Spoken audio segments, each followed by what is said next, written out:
की जो प्रजा है वो प्राकृतिक शक्ति धरती गाय का सुमरन करती थी और प्राकृतिक का ही गीत गाती फिर अपना मनोरंजन करती थी। इस प्रकार से सब लोग अपना जीवन बड़ी आनंद और खुशियों के साथ बिता रहे थे। सब लोग गोड़ी धर्म पर चलते थे, गोड़ी मार्ग पर चलते थे, इसलिए कहा गया है क्या, गोड़ी धर्म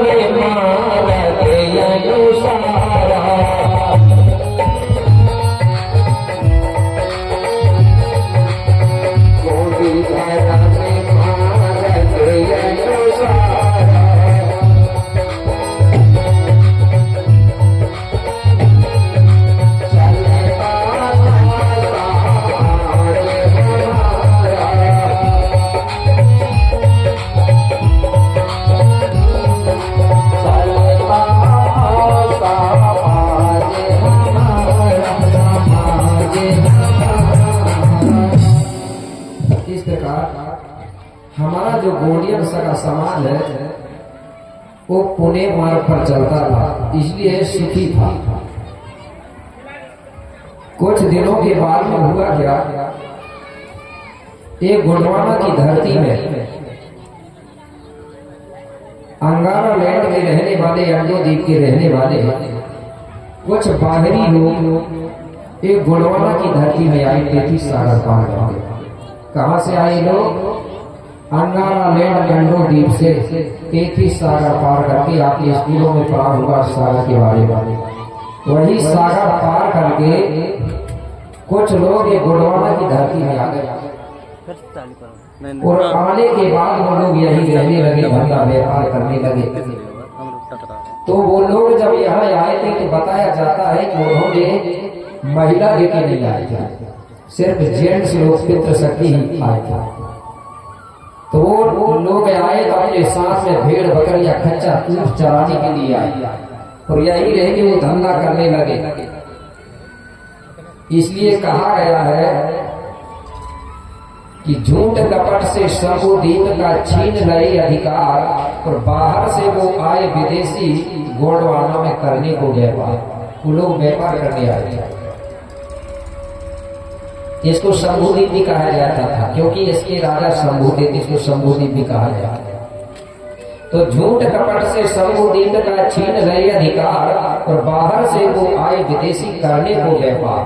तो उन लोगों ने क्या किया, यहाँ के गोंडवाना के लोगों के बीच में गाय चराई और ग्वाल बना दिया। जानते हैं ना ग्वाल, जो गाय चराता था उसको ग्वाल कहते थे, अब यादव बोलने लगे।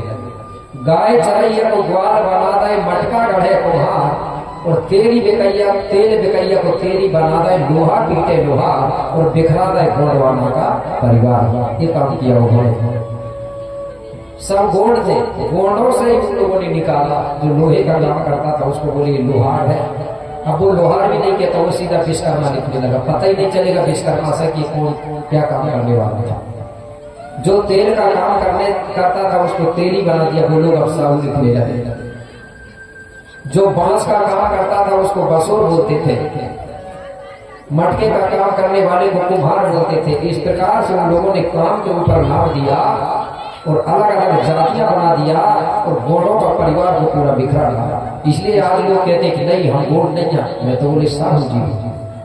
कोई कहता मैं विश्वकर्मा हूँ। ऐसा करके गोंडवाना के लोगों को तोड़ा गया है। उनका मुख्य उद्देश्य था बाहर से आए हुए लोगों का कि गोंडवाना के लोगों के अंदर फूट डालिए और राज्य करिए, ये उनका मतलब था। इसलिए उन्होंने यही किया।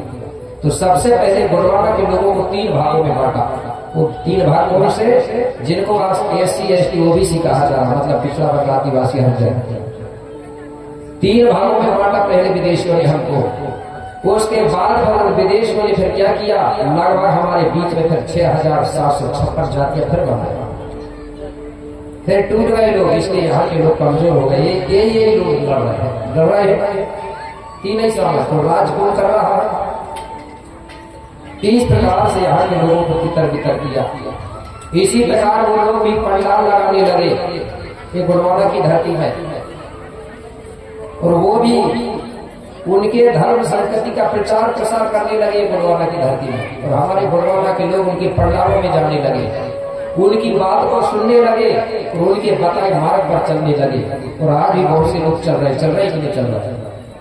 उन लोगों ने इसी प्रकार पंडाल लगा के प्रचार किया, क्योंकि उनको मालूम था कि जिस समाज की भाषा खत्म हो जाती है और जिस समाज का धर्म खत्म हो जाता है, वो समाज अपने आप तितर बितर और कमजोर हो जाती है। जानते थे वो लोग, इसलिए उन्होंने हमारी भाषा को कमजोर किया।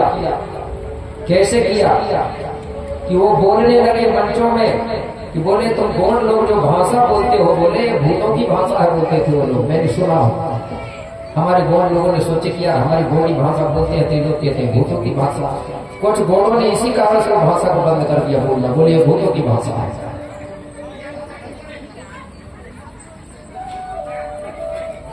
और कहने लगे तुम लोग बोले गलत करते हो, ऐसे में बोले तुम्हारे पुरखा बैकुंठ ले जाएंगे। हम जैसा कहते हैं वैसा करो तो तुम्हारे पुरखा बैकुंठ जाएंगे, स्वर्ग जाएंगे, ऐसा लालच भी दिया हमारे लोगों को। हमारे लोग को बैकुंठ स्वर्ग के लालच में उनके बताए अनुसार काम करने लगे। जैसे आज उदाहरण के लिए गौड़ी संस्कृति में कोई खत्म होता है तो गौड़ियन लोग उनको जलाते नहीं थे, और आज भी बहुत जगह वो लोग जलाते नहीं है। क्या करते थे? दफनाते थे। आप इधर जलाते कि दफनाते? गौड़ियन लोग दफनाते हैं, लेकिन कई कई जगह तो गौड़ लोग जला रहे। वो क्यों जला रहे हैं? क्योंकि उन्होंने बताया जलाते हैं तभी बैकुंठ जाता है। हमारे लोगों ने सोचे कि यार हमारा पूर्वज, हमारे पिता, हमारे आजा बैकुंठ जाएगा करके जला रहे हैं। जबकि गौड़ों के देवता बैकुंठ जाते न स्वर्ग जाते न नरक जाते। जो जलाता है उनके भली कहीं जाते होंगे, वो पता नहीं मुझे, हो सकता हो जाते होंगे बैकुंठ नरक स्वर्ग, लेकिन गौड़ों के पुरखा कभी बैकुंठ नहीं जाते। क्यों नहीं जाते? क्योंकि गौड़ों के जो पूर्वज है वो मरने के बाद गौड़ लोग उनको बूढ़ा देव बना देते हैं, बूढ़ी दाई, और वो बूढ़ा देव बूढ़ी दाई बन के इसी धरती में रहते हैं। बैकुंठ नरक जाती नहीं, जाते हैं वो तो यही देवता बन के रहते हैं। अच्छा, जो जलाते हो सकता है भाई उनके नहीं बनते देवता, तो वो जाते रहते हैं। जो जलाते हैं उनके पुरखा कभी देवता बनते नहीं, और बने होंगे तो हाथ उठा के बता दो बने हैं क्या? नहीं बने, क्योंकि जली हुई चीज खत्म हो जाती, कोई प्रमाण नहीं रहता। इसलिए किसी ने कहा है गैर धर्म के कारण मुर्दा को जला कर रहे हैं भवो, और वो हमारे बूढ़ा देव और बूढ़ी दाई में मिले नहीं, और बनो फिरत है भूख। जला देंगे तो कहाँ मिलेगा बूढ़ा देव बूढ़ी दाई? गौड़ी धर्म की महिमा सबसे बड़ी महान है, और मरघट पे जाके देखो तो आज भी चेट का मरघट का पहचान है, और जला दोगे तो क्या पहचान रहेगा? तो ये लोगों ने प्रचार क्या किया गोंडवाना की धरती में, बोले जलाओ और हमारे माध्यम से काम करा। कई लोग वही चक्कर में लग गए, जलाने लगे और उनके द्वारा काम भी कराने लगे। 13 दिन में 13वीं होती है, 13वीं करवा रहे, जबकि गोड़ों में 13वीं नहीं होती, गंगा जली नहीं होती। क्या होता है? 10 गात बोलते हैं या पेड़कार बोलते हैं। करते हैं कि नहीं 10 दिन कि 13 दिन में करते हैं? नहीं करते। फिर भी देखो राम और हड्डी को उधर भी लेगा इलाहाबाद प्रयाग, तो फिर घर आके फिर पूजा करवाते हैं। कितनी बार पूजा करवाओगे? इसी के बारे में कहानी मुझे याद है, आगे ने बताई मुझे कि दान वाली चक्कर की बात है। वो कैसे? एक तो हमारे लोगों को पढ़ना भी बहुत जरूरी है, और पढ़ने के साथ साथ हमारे अंदर तर्क और विवेक होना भी जरूरी। पढ़ लिया कहीं से काम नहीं चलता। कई लोग पढ़े लिखे होते भी उनके अंदर विवेक नहीं होता, तर्क नहीं होता, तो कोई काम नहीं पढ़े। एक कहानी बताता हूँ पढ़े लिखे के बारे में। एक परिवार था, माता पिता के बीच में एक ही लड़का होता, कोई संतान नहीं थी, एक ही लड़का था। ध्यान से सुनना मात्र सखियां, ठीक है? एक तो मात्र सखियां अलग अलग मोहल्ला बना के बैठी, जब बैठने में इकट्ठी नहीं हो पा रहे, हमारी समाज कितनी इकट्ठी होगी? सब महिलाएं आगे आगे बैठ जाओ सब, कि दिक्कत है, दिक्कत होगी तो कोई बात नहीं, ठीक है? ध्यान से सुनो। एक परिवार था, वो माता पिता के बीच में एक ही लड़का होगा, तो उसके जो माता पिता है वो कहने लगे, बोले हमारा एक ही बेटा है, उसको हम अच्छे पढ़ाएंगे, अच्छी शिक्षा देंगे। तो उसको पढ़ने के लिए भेजे अच्छे शहर में, सिटी में। धीरे धीरे पढ़ते पढ़ते लड़का आगे चल के एमए फाइनल पढ़ लिया। तो पुराने लोग भाई एमए फाइनल नहीं जानते थे, वो तो इतना जानते थे कि हमारा बेटा कॉलेज पढ़ा है। एक दिन जो लड़का की माँ है वो कहने लगी लड़का के पिताजी से, बोले अपना लड़का बोले पढ़ा लिखा है, कॉलेज पढ़ा है, बोले इसलिए बोले जब भी विवाह करोगे बोले तो बहू भी पढ़ी लिखी लाना बोले। आज भी लोग सोचते हैं, ऐसा सोचते हैं अगर किसी की लड़की पढ़ जाए ना तो हमारे लोग कहते हैं कि नहीं दामाद तो अब ड्यूटी वाला चाहिए, कहीं के 30 और 35 साल हो गए ऐसा। फिर कहते हैं गुरुजी शादी नहीं हो रही, कोई दवाई दे दो। अब उम्र हो गई, उसमें दवा क्या करेगी, है कि नहीं बात सही? तो मेरे भाई ये तो अपनी अपनी किस्मत, अपने अपने कर्म है। तो जब विवाह का समय आया तो किस्मत से उस लड़के के लिए पढ़ी लिखी कॉलेज वाली बहू मिले। अब जो पढ़े लिखे ना हो, अनपढ़ हो, और उनके घर में अगर लड़का पढ़ा लिखा हो जाए तो बहू भी पढ़ी लिखी हो जाए तो माता पिता तो बहुत खुश होंगे ना, होगी कि नहीं होगी? सास इतनी खुश होती थी, इतनी खुश होती थी कि प्रतिदिन सुबह सुबह गांव में 4-5 घर बैठने जाती थी बताने के लिए गांव का, क्योंकि उसका खाने की करता था ना बिना बताए। क्या बताती थी गांव में, मेरा बेटा कॉलेज पढ़ा है, मेरी बहू कॉलेज पढ़ी है। गांव की कई महिलाओं को गुस्सा आती थी, जलन होती थी बड़ी, बोले पढ़ी लिखी बहू ले आई तो बोले गांव भर में बताती है। और आज भी किसी के घर में नई नई बहू आ जाए अच्छी सुंदर और पढ़ी लिखी तो सास होती है कि नहीं खुश होती है? कई कई सास तो पानी तक नहीं भर, मेरी बहू बहुत अच्छी का शुरू में, और कहीं 2-3 साल हो गए तो फिर बताती बहू बड़ी खराब, कपड़ा नहीं धोई, नई नई में अच्छी लगी और पुरानी में नहीं लगी। तो सास बहुत खुश होती थी। धीरे धीरे समय बीतते गया। कुछ दिनों के बाद में जो ससुर जी है वो अचानक खत्म हो गए, क्योंकि उम्र हो चुकी थी। जब वो खत्म हो गए तो सास कहने लगी बहू रानी तुम्हारे ससुर जी खत्म हो गए, इसको जलाना है। क्या बोल रही है? जलाना है। और बहू रानी पढ़ी लिखी थी, वो बहू क्या बोल रही थी? बोले नहीं सास माँ, गोली धर्म में बोले गोली संस्कृति में जलाते नहीं, बोले दफनाते हैं। बोले कौन बता रहा था? बोले मैं कोया बोले हम सुनने गई थी, बोले तो हमारे जो गोली धर्म के धर्म गुरु भूम का गुरु है बोले वो बता रहे थे कि हमको जलाना नहीं चाहिए। और सास कहने लगी कि फलानी जगह तो गुरु जी बता रहे थे जलाना चाहिए। अब सास बहू दोनों अलग अलग, बहू कह रही है कि दफनाना है और सास कह रही है कि वो जलाना है। अब घर में चलेगी किसकी भैया बताओ? बहू की चलेगी या सास की? सास की चलेगी ना। कुछ महिला में पता क्योंकि उनकी चल नहीं रही है। तुम भी सास बन जाओगी तो तुम्हारी भी चलने लगेगी। ठीक है ठीक है, क्योंकि भाई वो सियानी है घर की, इसलिए चलती है। अब बहू और सास ने क्या करी? जलवा दिया। जलाने के बाद लड़का से बोली कि जा बोले बेटा तो ब्राह्मण गुरु है बोले पंडित जी बोले उसके पास जा, बोले चिट्ठी बनवा के लिया, पूजा सामग्री लिखवा के लिया। अब वो लड़का गया गुरु जी के पास, चिट्ठी बना के लेके आ गया बनवा के, और दिन समय भी बता के आ गया। कुछ दिनों के बाद में एक दिन गुरु जी आए, वो पूजा करने, कोई गंगा जली बोलते हैं क्या बोलते थे, उसमें आए गुरु जी। अब पूजा करने लगे, ठंडी के दिन थे। अब गुरु जी ने देखे पूजा करते करते कि एक यहाँ अलमारी में बढ़िया नया कंबल रखा था। क्या रखा था? कंबल। अब गुरु जी सोच रहे थे कि डायरेक्ट मांग तो सकता है, कैसे क्या कह मांगूंगा मैं? तो दिमाग लगाया गुरु जी ने, क्या बोल रहा है प्रवचन करते करते बोले जो जजमान ब्राह्मण देवता को कंबल दान देता है बोले तो उनके पुरखों को बैकुंठ में ठंडी के दिन में कंबल ओढ़ने को मिलता है।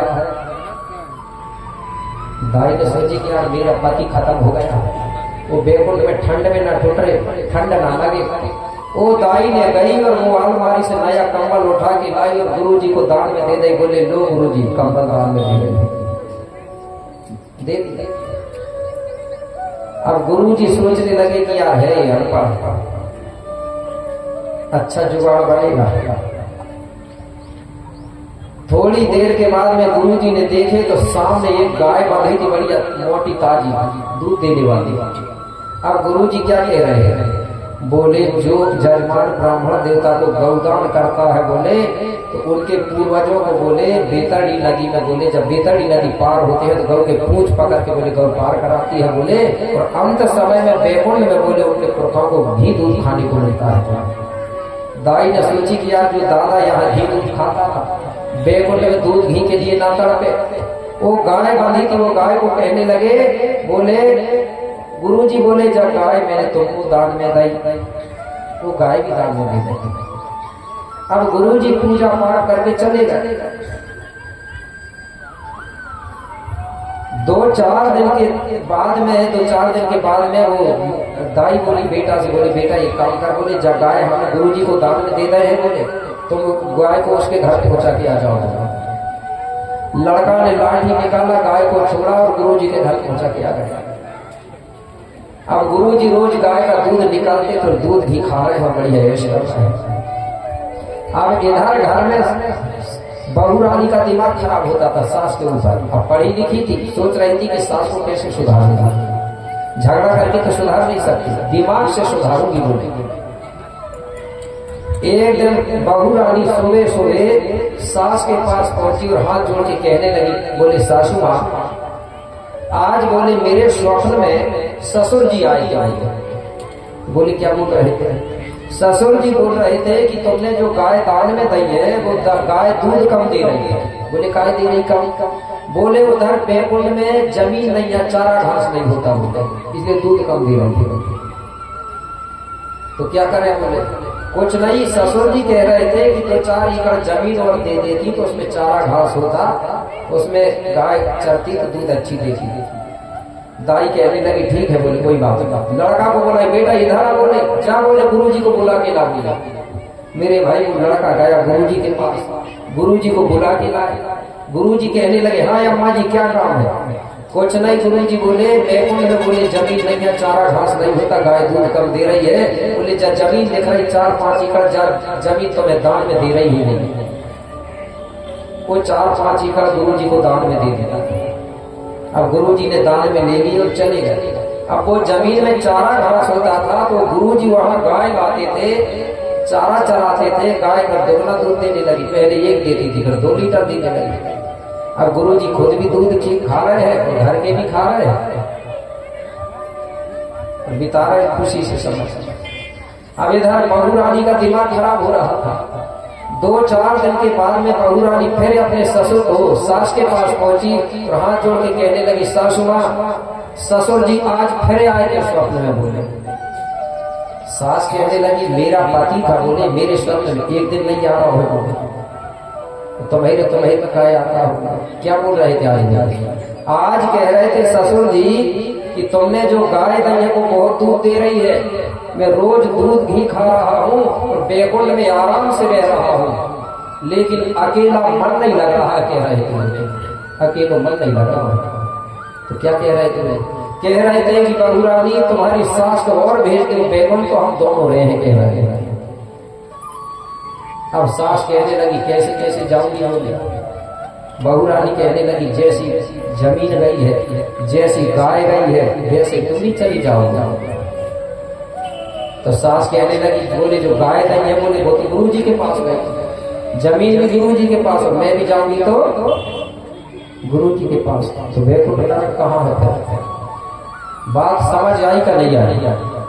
ताली एक ने भी नहीं बजाई, नाचने वाले रहते जरूर बजाते। ठीक है, ताली बजाने से ना शरीर में शक्ति प्रवाहित होती, कई प्रकार की बीमारियां दूर होती है। ठीक है ना? इसलिए कोई बात समझ आए तो ताली बजा देना। मैंने बताया था ये गुणवाना का पंडाल है, कोई अपने बोली धर्म दर्शन गुणवाना का पंडाल है। कोई चंडाल तुम्हारे किनारे में आगे बैठ जाए तो तुमको पता नहीं चलेगा। और अगर मेरी बात कोई समझ आए अच्छी लगे तो वहां ताली जरूर बजा देना। जैसे ही ताली बजाओगे ना तो ताली की आवाज सुन करके वो चंडाल गुणवाना का पंडाल छोड़ के भाग जाएगा, और नहीं बजाए तो बैठा रहेगा। अब वो चंडाल कौन सा? आलस रूपी चंडाल, नींद रूपी चंडाल। तो जब ताली बजाते हैं शरीर में फुर्ती आ जाती है, आलस खत्म हो जाती है। अगर बाजू वाला भी सो रहा है तो वो भी जाग जाएगा, वो चंडा है। ठीक है, इसलिए हमको अंधविश्वास पर नहीं चलना है। हमारे में नरक स्वर्ग वैकुंठ नहीं है। ठीक है, इसलिए मैं ये बताया। तो इन लोगों ने क्या किया, गोंडवाना की धरती में प्रचार प्रसार किया, तो हमारे कुछ लोग जलाने का काम करने लगे। यहाँ जब कोई पूजा पाठ होती थी तो हमारे भूखा या बेगा लोग किया करते थे, लेकिन यहाँ के लोगों ने भूखा बेगाओं को छोड़ दिया और गैर धर्म के पुजारी, गैर धर्म के गुरुओं से पूजा कराने लगे गोंडवाना के लोग। इसलिए हमारी जो शक्ति थी, हमारी पेड़ शक्ति की, देवी देवताओं की शक्ति है, वो भ्रष्ट होने लगी। क्यों होने लगी? क्योंकि गोंडी संस्कृति के जो भूखा या बेगा होते हैं और हमारा जो समाज होता है वो दो चीजों का परहेज करता था। और आज भी हमारे समाज दो चीज का परहेज करते हैं और दूसरे समाज के गुरु उनका परहेज नहीं करते हैं। अगर उनसे पूजा करेंगे तो हमारे देवी देवताओं की शक्ति भ्रष्ट होती है। कैसे? कि हमारा समाज जो है वो आज भी मासिक धर्म को मानता है। मानता है कि नहीं मानता? चौका से जब बाहर रहती महिला तो कोई पूजा पाठ नहीं कर सकती और खाना नहीं बनाती है। हमारे घर में अगर लड़का या लड़की का जन्म हो गया तो जब तक छठी नहीं होती है तब तक कोई भी पूजा पाठ करवा नहीं सकते हैं। वो घर का भी पूजा दूसरे का कर नहीं सकता। अगर कोई भूखा है, बेगा है, पुजारी है, उसके घर में अगर बच्चा पैदा हुआ, छठी अगर नहीं हुई है, वो तुम्हारे घर में पूजा पाठ नहीं कर सकता। अगर उसकी महिला, उसकी पत्नी जो है, अगर वो चौका से बाहर, तो वो पुजारी भूखा पूजा नहीं कर सकता। मानते हैं कि नहीं? आदमी लोग, गोंड लोग भी मानते हैं, एससी भी मानती है, ओबीसी भी मानते हैं। पता नहीं आपके घर मानते हैं कि नहीं मानते। तो जितने भी लोग इस चीज को मानते हैं तो उनको क्या करना चाहिए? जो इस चीज को नहीं मानता उनके द्वारा पूजा नहीं करवाना चाहिए, चाहे वो गोंड हो चाहे कोई भी हो। मैंने देखा हो, उनके घर में बच्चा पैदा हुआ है, वो दूसरे के घर में पूजा करके आ जाते हैं। घर में पता चली कि उसकी पत्नी खाना नहीं बना रही, वो पूजा करके चला गया। और हमारी संस्कृति में हमारे देवता इसका परहेज करते हैं, इसी से हमारी शक्ति भ्रष्ट होती है। तो आज भी हमारी मातृशक्ति को बहुत बहुत धन्यवाद है। एससी की महिला भी मान रही है, ओबीसी भी मानती है, हमारे घर एससी की भी मानती है, तो महिला आज भी मान रही है। दूसरी चीज है, अगर कोई आदमी धोखा से शराब या दारू पी लेता था तो वो भी पूजा में सम्मिलित नहीं होता था। और आज कई जगह के गौड़ लोग तो पूजा हो रही, बड़ा देव बूढ़ा देव की वो पहले तैयारी कर रहा है। बोले वहां लगेगी, बेगा ने कह दिया भूखा वहां चढ़ाएंगे। जितना परहेज मासिक धर्म का होता था उतना ही परहेज शराब का भी होता था। कई जगह तो आज भी मान रहे हैं, लेकिन कई जगह नहीं मान रहे। कहाँ मानते हुए देखा हूं मैं? जवारे बोते हो आप लोग, बोते हो कि 9 दिन तक? जब जवारे बोते हैं तो बताइए, जब जवारे बोते हैं तो वहां दारू पिया हुआ आदमी प्रवेश करता है क्या? नहीं करता। तो आज भी कई जगह मान रहे हैं दारू का परहेज, लेकिन कई जगह नहीं मान रहे हैं। तो ये चालू करवाने वाले वही बाहर से आए हुए लोग हैं। उनको मालूम था कि गोंडों के जो पुरखा है, बूढ़ा जो बूढ़ी था, वो दारू शराब का परहेज करते हैं मासिक धर्म का, इसलिए उन लोगों ने इस चीज का चालू करवाया, जिससे कि इनकी शक्ति भ्रष्ट हो जाए और ये लोग कमजोर हो जाए। नहीं तो यहाँ के हमारे जो राजा महाराजा पुरखा है, बहुत बड़े भक्त थे, वो देवी देवताओं की कृपा से इस गोंडवाना के राज धरती में राज करते थे। तो इस प्रकार से उनके चक्कर में, उनके बताए अनुसार हमारे गोंडवाना के लोग चलने लगे। धीरे धीरे संस्कृति को भूल गए, भाषा को भूल गए, और गोंडवाना के लोग फिर दूसरे के धर्म में जाने लगे। किसी से कान फुकवा लिए, उसके चेला बन गए। फिर दूसरा या उससे कान फुकवाए, उसके चेला बन गए। गोंडई लोग हर धर्म बिखर गए, बिखरे नहीं। आज एक और धर्म चलता था, जय गुरुदेव करके, कछु गोड़ उसमें चले गए, कछु गोड़ लोग राधा स्वामी में चले गए, कछु गोड़ लोग गायत्री परिवार में चले गए, खुद के धर्म को छोड़। इसी को कहा हूं मैंने, गोंडों का तो गोंडी धर्म है, गैर धर्म मत अपनाना। ठीक है ना? कौन सा धर्म हमारा? गोंडी है। गोंडों का तो गोंडी धर्म है, गैर धर्म मत अपनाना। और घर में अगर शक्कर मिलती है तो गुड़ खाने को बाहर मत जाना। तो चले भी गए हो अभी भी समय है लौट के आ जाना, अभी भी मौका है। अगर कहीं भूल से भाई अनजान में चले गए हो तो लौट जाना, फिर भी बड़ा लोग माफ कर देगा कि वापिस आ गया भैया, कोई बात नहीं तो लोग कहेंगे खुद के घर में शक्कर है और गुड़ के लिए भाग रहा है गुड़, मतलब खुद का धर्म है, खुद की भाषा है और दूसरे के पीछे भाग रहा है। तो हमको मेरे भाई अपनी धर्म संस्कृति पर रहना है। क्यों कि हमारे पूर्वजों ने कहा है, पैरवासी कंगाली जी ने कहा है क्या कि भाषा समाज की माँ है, अरे धर्म पिता कहलाए, और जिस समाज के मैया बाप नहीं वो दर दर की ठोकर खाए, है ना। हमारी जो भाषा है गोंडी भाषा वो समाज की माँ कहलाती है, और जो हमारा धर्म है वो समाज का पिता कहलाता है। जिस समाज का धर्म रूपी पिता नहीं होता, भाषा रूपी माँ नहीं होती, वो समाज अनाथ मानी जाती है, बिना माँ बाप की मानी जाती है। जिस बच्चे के माँ बाप नहीं रहेंगे ना तो वो बच्चे डरपोक होता है, वो निडर नहीं होता। जिस बच्चे के माँ बाप रहेंगे ना तो अगर उस बच्चे को कोई भी उंगली बताएगा ना तो कहेगा मेरे माता पिता को बता दूंगा, और जब माता ही पिता नहीं रहेंगे तो वो तो डर के भाग जाएगा, तो कुछ नहीं बोल पाएगा। यही हाल है हमारे समाज का कि हमारे धर्म रूपी पिता नहीं है, भाषा रूपी माँ नहीं है, इसलिए समाज डरपोक हो चुकी है, अनाथ हो चुकी है। तो मेरे भाई इस प्रकार से हमारे लोग धीरे धीरे धीरे धीरे धर्म के नाम पे टूटने लगे, तितर बितर हो गए, दिनों दिन कमजोर होने लगे, विभिन्न प्रकार के कष्ट और दुखों को भोगने लगे। अब जो राजा वीरसाय है, वो सोचने लगा कि पहले मेरी ये समाज धनवान थी, सुखी थी, और आज ये समाज दिनों दिन गरीब क्यों हो रही है और विभिन्न प्रकार के कष्ट और दुखों को क्यों भोग रही है, इसका कारण क्या होगा। ये समाज की समस्या का हल कौन करेगा, क्योंकि जिस समाज की सामाजिक समस्या होती है ना, वो समाज की हर समस्या ही समस्या होती है। इसलिए सबसे पहले हमको सामाजिक समस्या को हल करना होगा। जब सामाजिक समस्या हल होगी तो समाज की समस्या भी अपने आप खत्म हो जाएगी। तो इसके बारे में कौन बताएगा।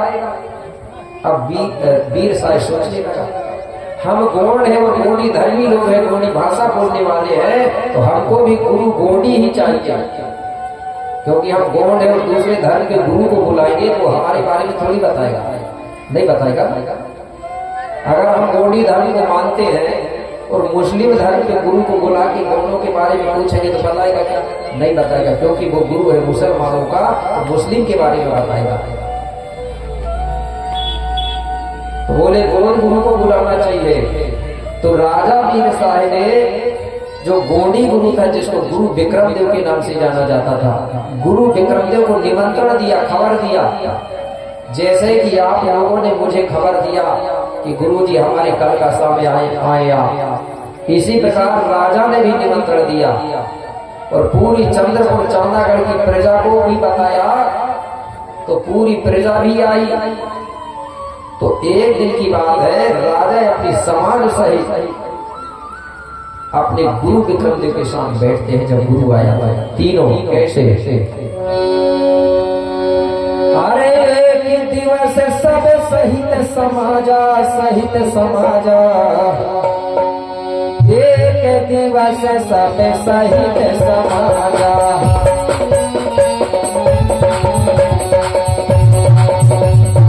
एक दिवस सब सहित समाजा, सहित समाजा।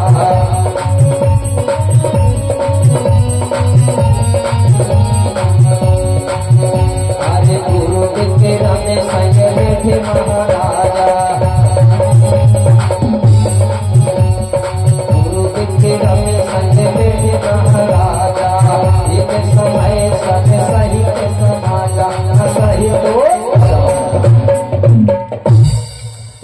एक दिन गोंड राजा वीरसाय अपनी समस्त समाज सहित अपने गुरु विक्रमदेव के साथ बैठे।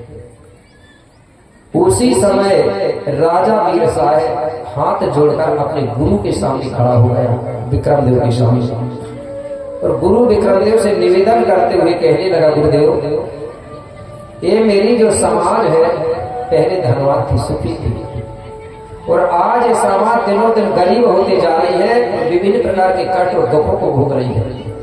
जबकि ये समाज सुबह से लेकर शाम तक सबसे ज्यादा मेहनत और परिश्रम करती है, करते ही नहीं आज भी बोल लो, लेकिन सबसे कमजोर है।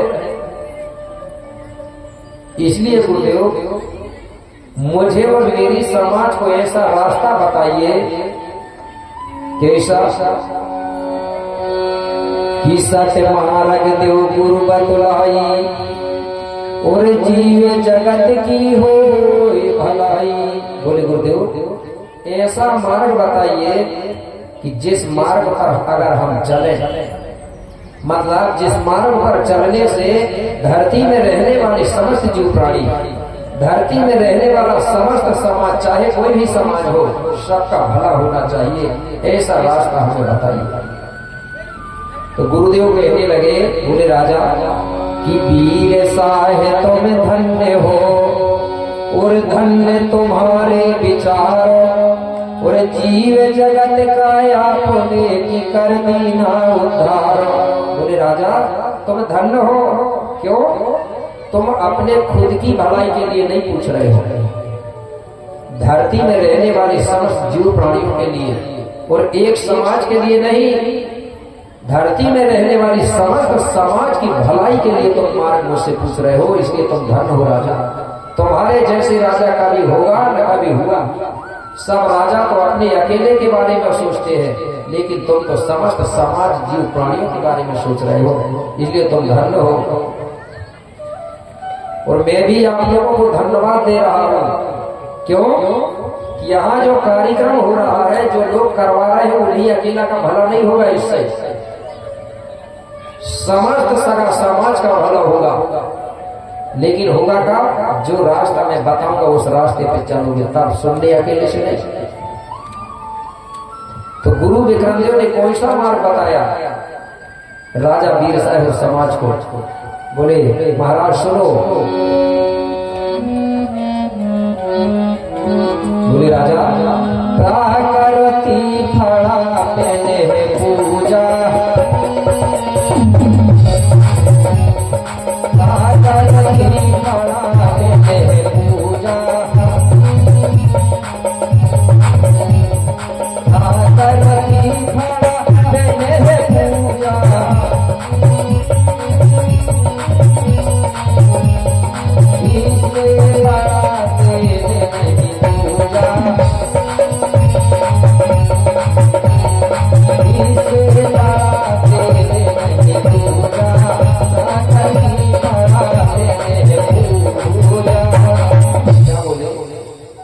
बोले महाराज, आप सब लोग मिलकर के फड़ा पेड़ की सेवा करो। फड़ा पेड़ से बड़ा कोई देवता नहीं है, और फड़ा पेड़ की सेवा करने से समस्त जो प्राणियों का भला होता है। राजा कहने लगे, गुरुदेव फड़ा पेड़ है क्या? बोलते तो है लेकिन हम जानते नहीं। बोले राजा, फड़ा पेड़ को ही हिंदी में लोग बोलने लगे हैं बड़ा देव। क्या बोलने लगे हैं? बड़ा देव। फड़ा यानी होता है बड़ा, और पेड़ यानी होता पावर या शक्ति, उसी को हिंदी में देव शब्द दे दिया। तो बोले गुरुदेव, हम बड़ा देव तो समझ गए हिंदी में, लेकिन बड़ा देव है कौन? क्योंकि कुछ लोग कह रहे हैं शंकर जी है बड़ा देव, कोई कह रहा है कि शंभू बाबा है, भोलेनाथ है बड़ा देव। बोले नहीं नहीं राजा, बड़ा देव वो शक्ति है जिसका कभी जन्म हुआ है न कभी मरण हुआ है, और उसी बड़ा देव की सेवा बाबा शंभू करता था, जिसको हम ईसा गौरव बोलते हैं ना। ईश्वर गौरव भी बड़ा देव का भक्त था, जिसको लोग शंभू भी कहते हैं, कुछ लोग भोलेनाथ कहते हैं। तो बोले ईश्वर गौरा स्वयं बड़ा देव नहीं है, ईश्वर गौरा हमारे बूढ़ा देव और बूढ़ी दाई है।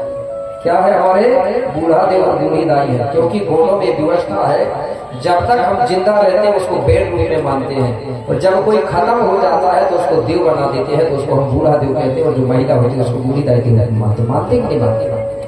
तो जब तक बाबा शंभू राज्य पाठ करता था, शंभू गौड़ा ईसर गौड़ा, और उसके बाद में गौड़ लोगों ने उसको बूढ़ा देव और बूढ़ी दाई के रूप में स्थापित कर दिया। तो वो हमारे बूढ़ा देव और बूढ़ी दाई।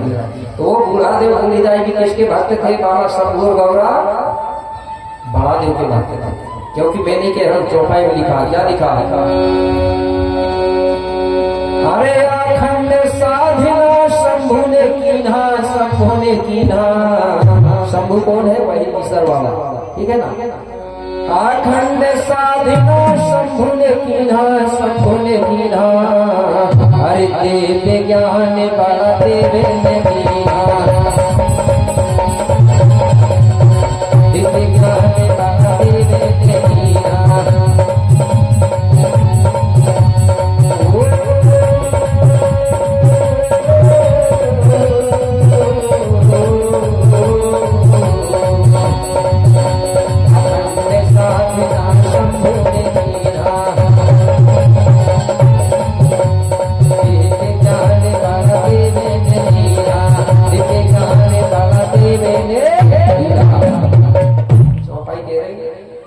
अखंड साधना शंभू ने की ना, तब बड़ा देव ने बाबा शंभू को दिव्य ज्ञान दिया। तो अलग हुआ कि नहीं हुआ? तो बाबा शंभू ने भी बड़ा देव का ध्यान किया, सुमरन किया, सेवा किया। तब बड़ा देव ने बाबा शंभू को दिव्य ज्ञान दिया। जब दिव्य ज्ञान मिला बाबा शंभू को, तो बाबा शंभू तीनों काल की बात जानने लगा। तीनों काल जब जानने लगा, भूतकाल, भविष्य काल और वर्तमान काल की बात को, तो हमारे लोगों ने कहा कि बाबा शंभू त्रिकालदर्शी है, तीनों काल की बात जानते हैं। तो ऐसा हम लोगों ने कहा, तो फोटो बनाने वालों ने सोचे कि यार बाबा शंभू तीनों काल की बात जानते तो 3 आंख नहीं होंगी। फोटो वालों ने 3 ही नेत्र बना दिया, जबकि 3 नेत्र नहीं थे। आज का जो आदमी है वैसे बाबा शंभू का, ठीक है, एक कल्पना करके बनाया गया है। तो 2 ही आंखें, सिर्फ वो अपनी अंदर आत्मा से ही बातों को जानता था, क्योंकि महान वैज्ञानिक था बाबा शंभू। जो विज्ञान को जानता है वो हर चीज जानता ही नहीं जानता, पहले ही लिख देता भाई कब पानी गिरेगा, कब क्या होगा। तो बाबा शंभू कोई वो नहीं था, एक महान वैज्ञानिक था। 12 लाख वनस्पति, 1.25 लाख झाड़, 7 समंदर, 16 धारों के बारे में जानता था। तो ये बाबा शंभू है। अब बड़ा देव कौन है भाई? बाबा शंभू जी की साधना करता था। कई कई जगह ऐसा हुआ, बूढ़ा देव वाले अलग हो गए और बड़ा देव वाले अलग हो गए। ऐसा तुम्हारे घर तो नहीं है? फिर मतलब क्या रहेगा? वो तो कई ऐसे ही होते रहेंगे, वो टूट फूट क्या। धर्म, इतिहास, संस्कृति वो चीज है जो लोगों को एकत्रित करने का काम करती है। और ऐसा इतिहास जो तोड़ने का काम करे तो वो क्या धर्म होगा? जिस काम से, जिस प्रवचन से या जिस चीज से अगर समाज टूट रही है तो धार्मिक काम हो ही नहीं सकता। तो देखिए बूढ़ा देव हमारा है, क्योंकि ईसर गौड़ा को सभी लोग मानते हैं कि नहीं मानते? तो उनको हम बूढ़ा देव के रूप में मानते हैं। तो बूढ़ा देव और बूढ़ी दाई भी हमारी है, लेकिन हमारे बूढ़ा देव बूढ़ी दाई फड़ापेन को मानते थे, तो हमको भी मानना चाहिए ना फड़ापेन को।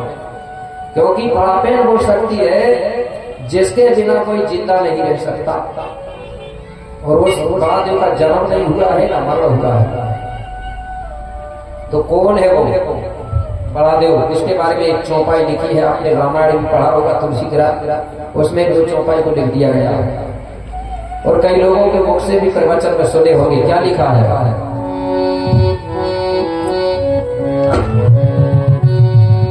पीले पाको चला ही सोना ही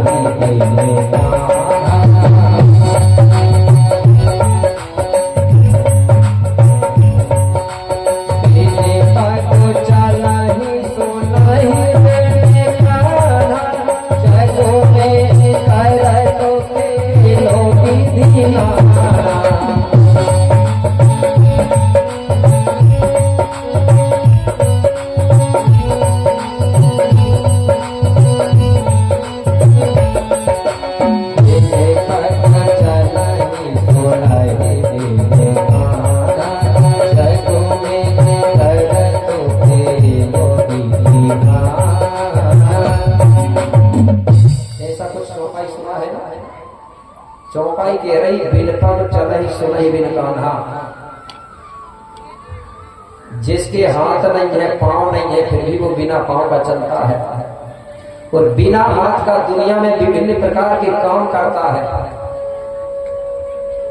वही सबसे बड़ा है। उससे बड़ा कोई नहीं है, उसी ने सारे संसार को बनाया है। इसलिए गोड़ लोग उसको बड़ा देव कहते हैं, क्योंकि उससे बड़ा कोई नहीं है, इसलिए गोड़ लोग बड़ा देव कहते हैं। और कुछ लोग उसको भगवान कहते हैं, लेकिन भगवान कहते तो है, लेकिन फिर भी पहचान नहीं पा रहे वो असली भगवान है कौन। जन्म लिए हुए लोगों को लोग भगवान मानने लगे, आज मानने लगे। किसी का जन्म हुआ उसको भगवान मान लिया, उसका जन्म हुआ उसको मान लिए भगवान, जबकि वो भगवान का जन्म नहीं होता, उस बड़ा देव का जन्म नहीं होता है। अगर जन्म लिए हुए लोगों को भगवान मानेंगे ना, तो इतने भगवान हो जाएंगे कि सुबह से लेकर पूजा करेंगे तो शाम तक भी खत्म नहीं होगी उनकी संख्या, नहीं होगी ना। तो वो असली बड़ा देव या असली भगवान है कौन? जिसका जन्म है ना मरण है, आंख है ना नाक है ना रेखा, और अपनी टुकड़ी कौन चलाई, जिसको जन्म लेते हुए बड़े बड़े महात्मा और साधु संतों ने भी नहीं देखा। तो देखा होगा तो मुझे पता होगा, क्योंकि उसका जन्म होता ही नहीं तो काय को देखेंगे। और जो चीज जन्म लेती है वो मरता है। जिसने भी जन्म लिया ये दुनिया में वो मर गया, चला गया। लेकिन जिसका जन्म नहीं हुआ वो मरेगा कैसे? वो हर हमेशा अजर अमर है। तो कौन है? जिसको हम बोलते हैं पंच तत्व बड़ा देव, बोलते हैं ना पंच तत्व बड़ा देव। पंच तत्व मतलब पांच शक्ति, धरती, जल, वायु, अग्नि और आकाश, है कि नहीं? पांच। इन्हीं को कहते थे गोड़ लोग पांच तत्व बड़ा देव है, कड़कड़ में जिनका वास। हमारे शरीर में है कि नहीं? पांच तत्व, पांच तत्व बड़ा देव है, कड़कड़ में जिनका वास। और पांच देव रक्षा करें, धरती, जल, वायु, अग्नि और आकाश। ये करते हैं सबकी रक्षा। इसको तोड़ मरोड़ के लोगों ने दूसरे ढंग से बता दिया।